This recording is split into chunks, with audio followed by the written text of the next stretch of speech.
ഓച്ചിറ പ്രയാർ കേന്ദ്രമാക്കി പ്രവർത്തിക്കുന്ന ഷോട്ടോക്യാൻ കരാട്ടെ സ്കൂളിന്റെ നേതൃത്വത്തിൽ ബ്ലാക്ക് ബെൽറ്റ് അവാർഡ് വിതരണ ഉദ്ഘാടനം, കുട്ടികളുടെ കരാട്ടെ പ്രദർശനം, ബെൽറ്റ് അവാർഡ് വിതരണം എന്നിവ സംഘടിപ്പിച്ചു. സമ്മേളനം പ്രതിഭ MLA ഉദ്ഘാടനം ചെയ്തു.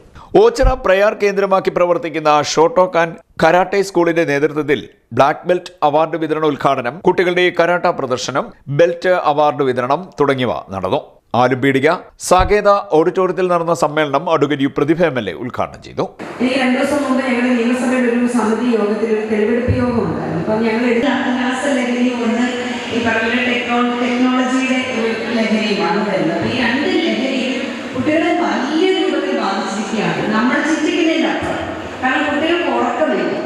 ശരാശരി ഞാൻ പറഞ്ഞില്ല, ഞങ്ങളുടെയൊക്കെ കാലത്ത് ആവശ്യമില്ലാത്ത ദേഷ്യം, ആൻസൈറ്റി, അതുപോലെ തന്നെ എല്ലാം തലപ്പൊക്കാനുള്ള വാസന. ഇപ്പം അത് ആദ്യം പണ്ട് നമ്മൾ പറയുന്നത് വിദേശ രാജ്യങ്ങളിലാണ് ആദ്യം ഇത്തരം കാര്യങ്ങൾ നമ്മൾ കേൾക്കുന്നത്.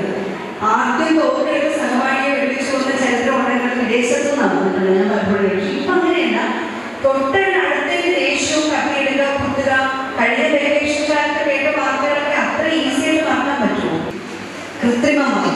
അപ്പോൾ ആ തരത്തിൽ വളർന്ന ടെക്നോളജിയുടെ കാലത്ത് അത്രയും ബുദ്ധിയും വികാസം വന്ന കുട്ടികളെയാണ് നമ്മൾ അഡ്രസ്സ് ചെയ്യുന്നത്. ഞാനിത് പറയാൻ കാരണം അവരെ ഒന്ന് ഡൈവേർട്ട് ചെയ്ത് വിടാനൊക്കെ കഴിയുന്ന ഏറ്റവും നല്ല മെത്തേഡാണ് നമ്മുടെ കരാട്ടെ, കളരി, അതുപോലെ തന്നെ നമ്മുടെ എല്ലാ സെൽഫ് ഡിഫൻസ് മെത്തേഡ്സ് എല്ലാം നമ്മൾക്ക് നല്ലതാണ്. ദേവികുളങ്ങര ഗ്രാമപഞ്ചായത്ത് പ്രസിഡന്റ് S. പവനനാഥൻ അധ്യക്ഷനായി. നമ്മൾ മാതൃകകളിൽ അവിടെയാണ് ഈ ഷോട്ടോക്യാൻ കരാട്ടെ കഴിഞ്ഞ ദിവസം ഇതുപോലെ ചടങ്ങിൽ പങ്കെടുക്കുന്നത്. അപ്പോഴാണ് ഇതിനെ സംബന്ധിച്ച് മനസ്സിലാക്കുന്നത്. ഞാൻ കാണുന്നത് മാത്രമല്ല, കണ്ടിട്ടില്ല, ഞാൻ പോകുമ്പോഴാണ്. അപ്പോഴാണ് കുട്ടികളെല്ലാം നല്ല മാതൃക. ഞാനിപ്പോൾ പല മേഖലയിൽ ചെല്ലുമ്പോൾ ആ അവാർഡ് കുട്ടികളൊക്കെ കാണുമ്പോൾ നല്ല സ്നേഹത്തോടെ വന്ന് കൈവരിക്കാൻ. അപ്പോൾ ഇവിടെ കാണുമ്പോൾ നല്ല സന്തോഷം.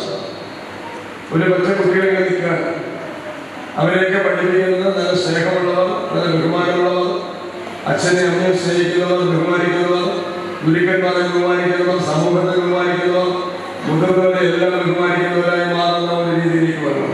അങ്ങനെ പഠിച്ച് പഠിച്ച് പഠിച്ച് നല്ല അറിവുള്ളവരായി മാറണം. അറിവുള്ളവരെ കാശ് വേണ്ട, അറിവുള്ളവരെ തോൽപ്പിക്കാൻ പറ്റില്ല.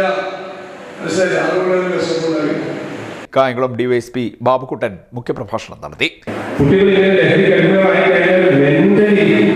മാനസികാസ്വസ്ഥതയുള്ള കുഞ്ഞുങ്ങളായി മാറും. ഒരു 10-20 വർഷം കഴിഞ്ഞ് പോയാൽ ഇനി നമ്മൾ ശ്രദ്ധിച്ചിട്ടുള്ളത്. അതുകൊണ്ടാണ് സംസ്ഥാന ഗവൺമെന്റ് വലിയ കാര്യമായിട്ടാണ് എടുത്തിരിക്കുന്നത്. സ്കൂൾ തലത്തിലുള്ള കുഞ്ഞുങ്ങളെ നോക്കാനും അവരുടെ മാനസിക നില നല്ല രീതിയിൽ കൊണ്ടുപോകാനും ഒക്കെ തന്നെ പോലീസും അധ്യാപകരും ഒക്കെ ചേർന്ന്, വിദ്യാർത്ഥികളും രക്ഷകർത്താക്കളും ഒക്കെ ചേർന്ന് വലിയൊരു സമൂഹം ഇനി ശ്രദ്ധിച്ചേ പറ്റും. ഇനി മുതൽ നമ്മൾ ശ്രദ്ധിക്കാതിരുന്നാൽ കുഞ്ഞുങ്ങൾ വേറെ വഴിതെറ്റിപ്പോവും. അതുകൊണ്ട് ഇവിടെ വന്ന പേരൻസിനോട് എനിക്ക് പറയാനുള്ളത്, കുഞ്ഞുങ്ങളെ അതിനനുസരിച്ച് ഓരോ പ്രായോഗിക വിദ്യകളെ പഠിപ്പിക്കുക.